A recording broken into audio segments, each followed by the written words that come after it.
بسم اللہ الرحمن الرحیم نحمده ونصلی علی رسولہ الکریم اما بعد۔ شکریہ جناب اسپیکر۔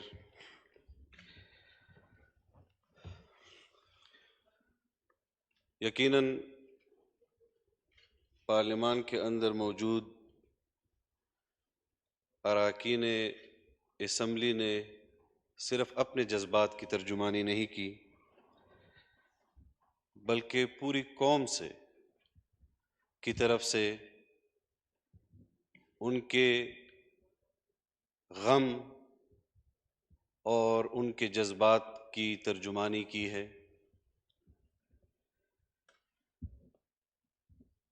پشاور کا اندوہناک غمناک سانحہ، جس کے کانوں پر بھی اس کی خبر پڑی، وہ آج تک بھی اس واقعے کی گونج اپنے دل و دماغ میں محسوس کر رہا ہے۔ وہ غمزدہ خاندان جن کے گھروں میں یہ جنازے گئے، صرف ان کے گھر نہیں بلکہ ان کے محلے، دیہات، ان کے شہر اور پورا ملک اس واقعے پر سوگوار ہے۔ ہم اظہار یکجہتی، اظہار ہمدردی اور جو بھی الفاظ ہمیں میسر ہیں ہم ان کے لیے کہتے ہیں، لیکن اس درد کو محسوس وہی لوگ کر سکتے ہیں کہ جن گھروں میں ان کی آدھے آدھے جسم گئے اور وہاں سے ان کی چارپائیوں پر ان کے جنازے اٹھا کر زمین کو امانتاً دیے گئے۔ جناب اسپیکر، ہم ان صفوں میں تھے یا ہم ان صفوں میں ہیں، یہ آپ کا اور ہمارا امتحان نہیں ہے شاید،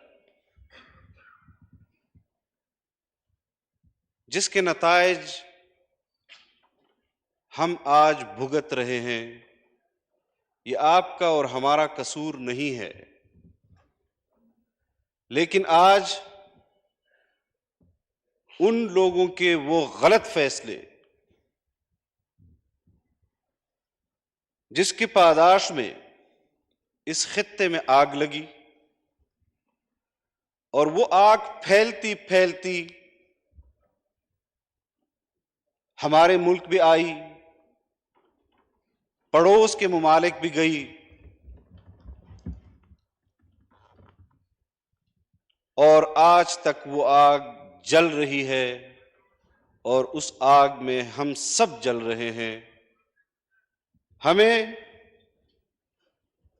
یا کسی اور کو، جو ممالک اس خطے میں موجود ہیں، اگر کوئی یہ تصور کرتا ہے کہ میں اس خطے میں ہوں گا ایک ریاست کی حیثیت سے، میرا پڑوسی جلے گا، پاکستان جلے گا، پاکستان کی معیشت تباہ ہوگی، پاکستان کا امن تباہ ہوگا، اور میں پرامن ہوں گا یا میری معیشت ٹھیک ہوگی، یہ غلط سوچ ہے، اور اس پر ہمیں مل بیٹھ کر سوچنا ہوگا کہ ہم اس خطے کو امن کیسے دے سکتے ہیں، ہم اس خطے کے امن کو، ہم اس خطے کی معیشت کو کیسے تحفظ دے سکتے ہیں۔ ہم انفرادی حیثیتوں میں تو یہ سوچ لیتے ہیں کہ آج ہم امن میں ہیں تو ہمارا پڑوسی جل رہا ہے، ہماری معیشت ٹھیک ہے تو ہمارا پڑوسی اس کی معیشت خراب ہے، یا میرا پڑوسی میرے بارے میں یہ سوچتا ہو۔ ہم نے اسی ماحول میں آنکھ کھولی جناب اسپیکر، ہم اسی ماحول میں اسکولوں میں پڑھتے رہے اور یہ بم دھماکے ہوتے رہے، ہم اسی ماحول میں مدرسوں میں پڑھتے رہے اور یہ دھماکے ہوتے رہے، ہم اسی ماحول میں سیاست کے اندر آئے اور یہ ماحول ہم نے دیکھا، کبھی کوئی حکمت عملی اختیار کی جاتی ہے، کبھی کوئی حکمت عملی اختیار کی جاتی ہے، لیکن وہ حکمت عملی حکومتوں کی تنہا حکمت عملی ہوتی ہے۔ یا ہمیں یہ سمجھ لینا چاہیے کہ وہ کسی خاص ذہن اور نظریے کے تحت وہ حکمت عملی بنائی جاتی ہے۔ میں اس ایوان کے ذریعے، آپ کے ذریعے یہ پیغام دینا چاہتا ہوں کہ آپ صرف یہ طے کر لے کہ پاکستان کی پالیسی کا تعین، چاہے وہ خارجہ ہو یا داخلہ ہو، اس پارلیمان کو دے دیں، آپ کی معیشت بھی ٹھیک ہوگی، آپ کا امن بھی ٹھیک ہوگا، اور انشاءاللہ پوری قوم وہ ایک وحدت کے ساتھ آپ کے پشت پر بھی کھڑی ہوگی۔ اور ہم نے جناب اسپیکر پاکستان کے آئین کے لیے میں کوئی متنازع گفتگو نہیں کرنا چاہتا، کیونکہ اس وقت ملک کو، اس مملکت خداداد پاکستان کو وحدت کی ضرورت ہے۔ یہ جو ہمارے معاشرے کے اندر گزشتہ 2 دہائیوں میں مصنوعی انتشار پیدا کر کے سیاسی عدم استحکام پیدا کیا اور پھر معاشی عدم استحکام پیدا کیا، اس سیاسی استحکام کے لیے اس پارلیمان پر بھروسہ کرنا ہوگا، سیاستدان پر بھروسہ کرنا ہوگا۔ ہمیں اس ملک کے فیصلے عوامی نمائندوں کے ہاتھوں پر چھوڑنے ہوں گے، اور جو فیصلے بیرونی آقاؤں کے خارجہ پالیسی کے حوالے سے ہیں یا معاشی پالیسی کے حوالے سے ہیں، اس پارلیمان کی طرف سے ایک آواز جانی چاہیے کہ یہ پارلیمان اپنے مملکت میں بسنے والے پاکستانیوں کی آواز پر پالیسی بنائیں گے۔ یہ ایوان ہم اپنے آپ کو جناب اسپیکر اسلامی جمہوری پاکستان کہتے ہیں۔ آج آپ دیکھ لیں کہ پاکستان نے بحیثیت ریاست کے اسلام کی کتنی خدمت کی ہے اور جمہوریت کی کتنی خدمت کی ہے۔ آج بھی آواز اٹھائی جاتی ہے جناب اسپیکر۔ مجھے عسکریت پسندی پر اتنا ہی اعتراض ہے جتنا اس پارلیمان میں بیٹھے ہوئے کسی اور ممبر کا اس پر اعتراض ہے، لیکن دانستہ یا غیر دانستہ اس کو مذہب کے ساتھ جوڑنا، مدرسے کے ساتھ جوڑنا، ملاؤں کے ساتھ جوڑنا، اس پر بھی مجھے اعتراض ہے۔ آج اس ملک کے اندر مدارس اسلام کے حوالے سے اشاعت اور دینی تعلیم کی ترویج کا سلسلہ جاری رکھے ہوئے ہے۔ کم و بیش 1 لاکھ حفاظ کرام سالانہ پاکستان میں مدارس تیار کر رہے ہیں۔ قرآن و حدیث کے علوم سے آراستہ ذہن،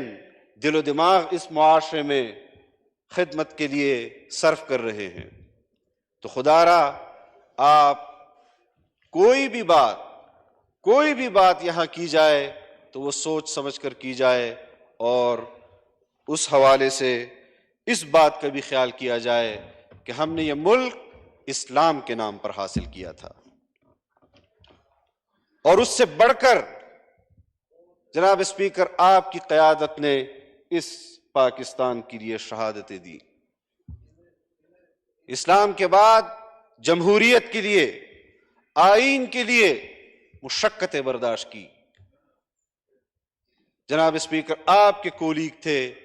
مولانا حسن جان، شیخ الحدیث مولانا حسن جان شہید رحمہ اللہ، ان کو صرف اس بات کے لیے سزا دی گئی کہ وہ پاکستان کی آئین کے ساتھ اور جمہوریت کے ساتھ کھڑے رہے۔ مولانا معراج الدین صاحب، ان کو صرف اس بات کی سزا دی گئی اور شہید کیا گیا کہ وہ پاکستان کے آئین کے ساتھ کمیٹڈ تھے اور انہوں نے اسلام کے لیے اپنی ساری زندگی وقف کی اور جدوجہد کرتے رہے۔ آپ کے کولیگ تھے مولانا نور محمد، جنہوں نے اس پاکستان میں اسلام، اسلامی نظام، آئین اور جمہوریت کے لیے خدمت کی اور ان کو اس جرم کی پاداش میں شہید کیا گیا۔ ان گنت علماء کرام ہیں جو اپنے اپنے علاقوں میں مقتدا کی حیثیت رکھتے ہیں، جن کے عقیدے اور نظریے میں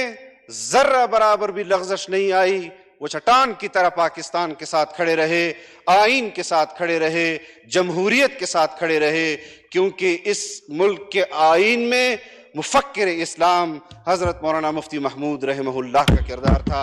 اس آئین میں اکابر علماء کرام کا کردار تھا۔ ہم نے ایک نظریہ، ایک وحدت، ایک میثاق اس قوم کو دیا اور ہمیں اس پر فخر ہے، اور ہم اسی آئین کی عملداری کے لیے جدوجہد کر رہے ہیں۔ جناب اسپیکر،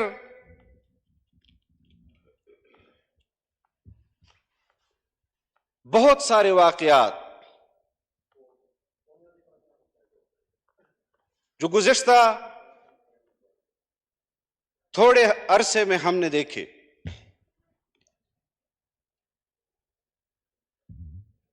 دل خراش واقعات ہیں، اور یہ بات بھی اپنی جگہ پر مسلمہ حقیقت ہے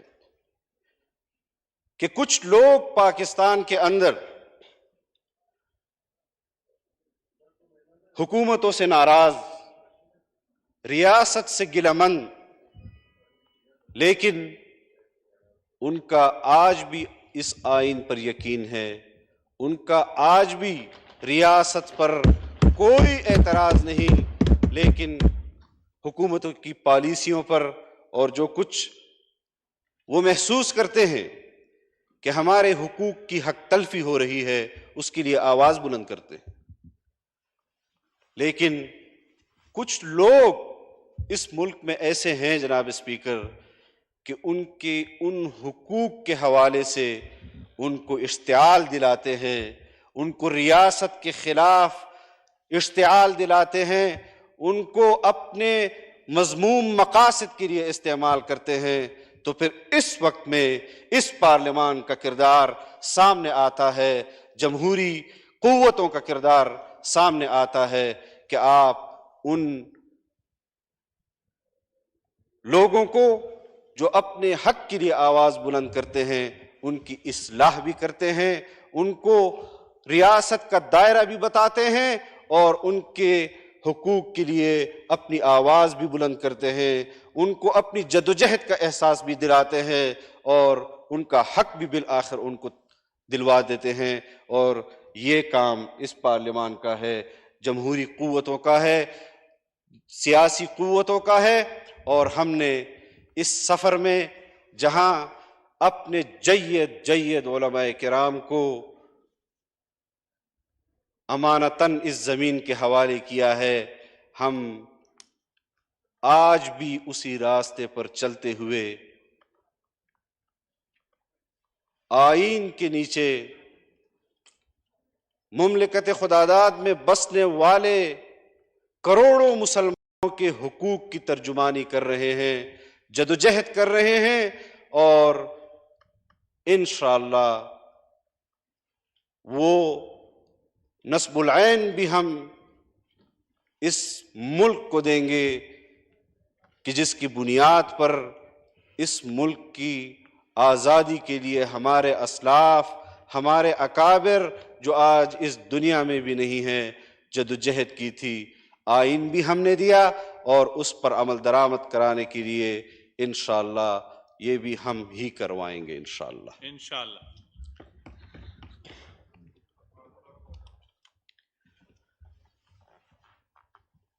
میں نے کل سے اراکین اسمبلی کے جذبات اور احساسات سنے۔ کہیں پر کسی کو جذبات میں الفاظ کے چناؤ کے حوالے سے شاید اس وقت ادراک نہیں ہوا ہوگا، لیکن آج پارلیمان کو وحدت کی ضرورت ہے، اس ملک کو سیاسی استحکام کی ضرورت ہے، وحدت کی ضرورت ہے۔ ہمارا منشور ہی یہی ہے، ہماری جماعت کا منشور یہ ہے جناب اسپیکر کہ ہم نے مسلمانوں کی منتشر قوت کو یکجا کر کے اس کو اسلام کے لیے استعمال کرنا ہے، پاکستان کے لیے استعمال کرنا ہے، اور انشاءاللہ اگر کسی کا خیال یہ ہے کہ ہم پاکستانی قوم کو منتشر کر کے اپنے مذموم مقاصد حاصل کریں گے، خواب کبھی شرمندہ ہم اس قوم کو متحد رکھیں گے، اس کے اتفاق اور اتحاد کے لیے اس قوم کو دعوت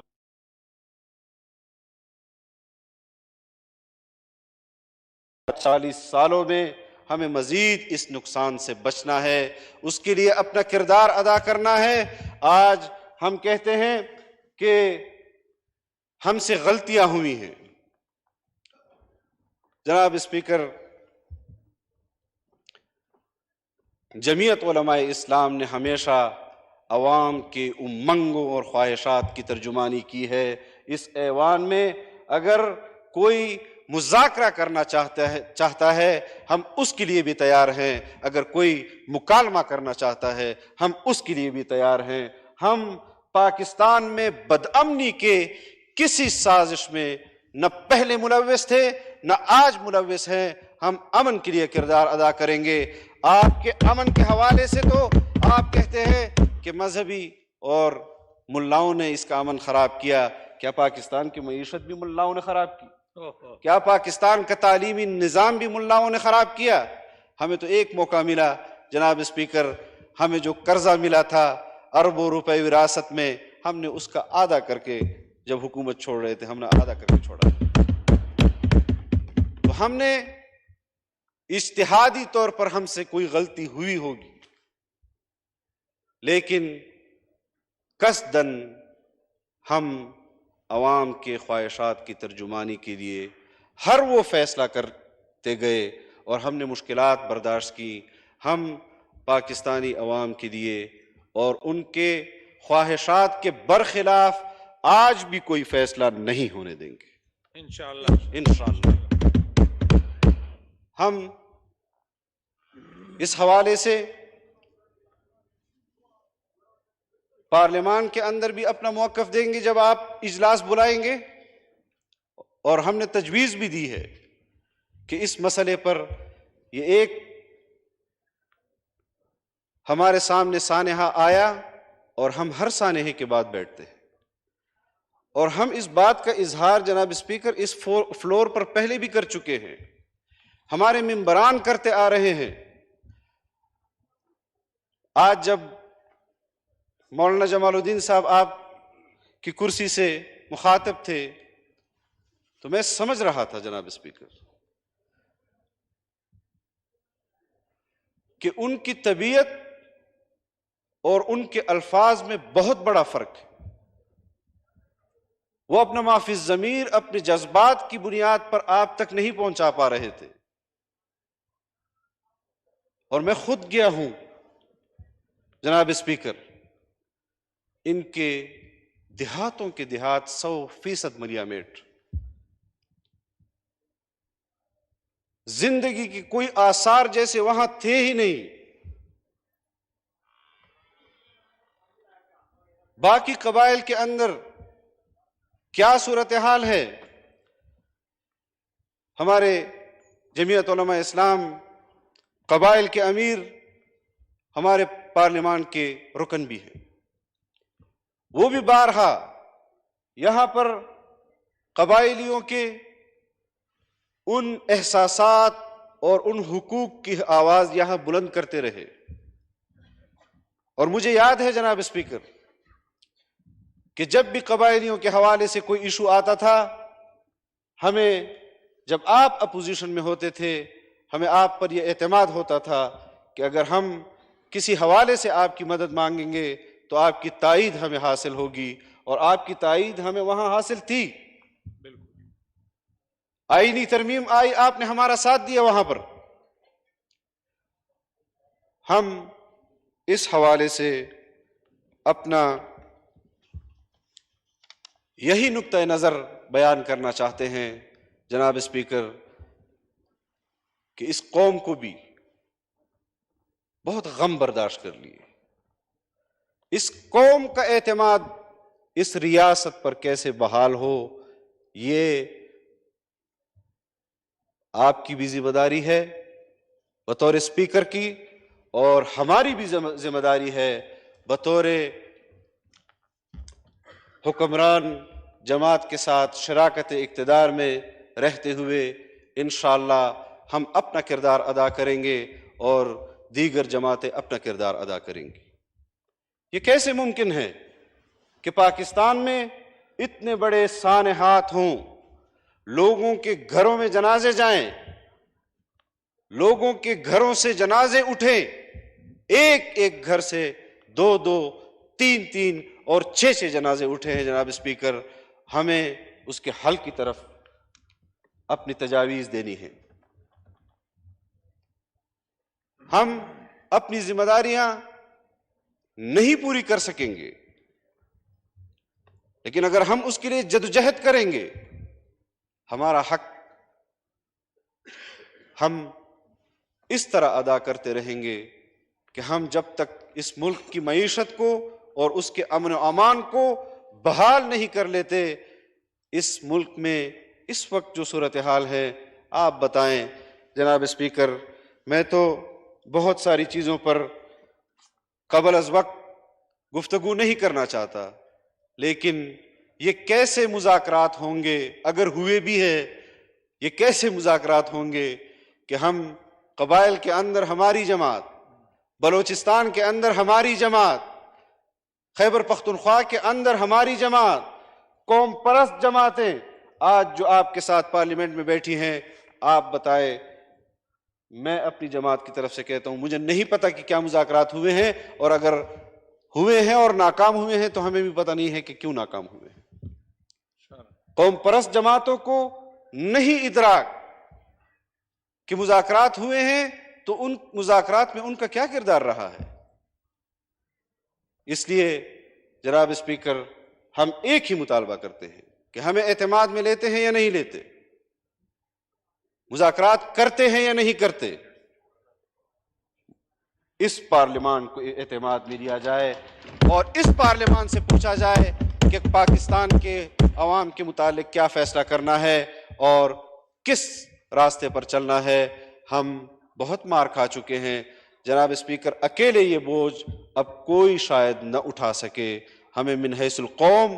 اپنے مفادات کا تحفظ کرنا ہے، طاقتور قوتوں سے بھی کرنا ہے، اور پڑوسی ممالک میں ہمارے جو ممالک ہیں،